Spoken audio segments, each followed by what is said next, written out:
প্রতিজ্ঞা ধারাবাহিকে দেখা গেল যে ছুটি চুমকির হাত পা বেঁধে বস্তার ভিতর ঢুকিয়ে গেস্ট হাউসে নিয়ে গেল। এরপরে কি মজার কাহিনী ঘটতে চলেছে বন্ধুরা, তা দেখার জন্য আমাদের চ্যানেলটিকে সাবস্ক্রাইব করে দেখতে থাকুন। চুমকি ছুটির ঘরে ঢুকে ছুটির মুখে চোখে কেকের ক্রিম লাগিয়ে দিল এবং বাড়ির সবাইকে বলল ছুটি আমাকে খুব মেরেছে থাম্মি। থাম্মি রেগে গেল এবং ছুটিকে শাস্তি দিল।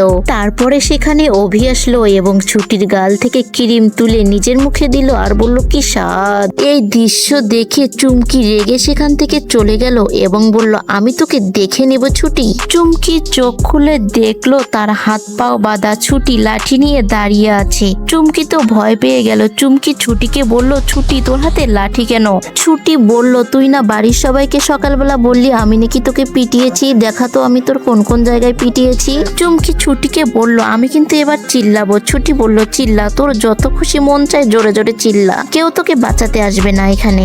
ছুটি চুমকিকে ইচ্ছা মতো ধোলাই করলো। মার খেয়ে চুমকি সেখান থেকে পালিয়ে গেল। ছুটি মনে মনে অনেক আনন্দ পেল। ছুটি ঘরে ফিরে এসে অভিকে সব কথা খুলে বলল। ছুটির মুখে এরকম কথা শুনে অভি হাসতে হাসতে পাগল হয়ে গেল। অভি বলল সাবাস ছুটি, এইবার তুমি একটা কাজের কাজ করেছো, তোমার ওপর হওয়া অন্যায়ের প্রতিশোধ নিয়েছো। তোমার জায়গায় আমি থাকলে আমিও ঠিক একই কাজই করতাম।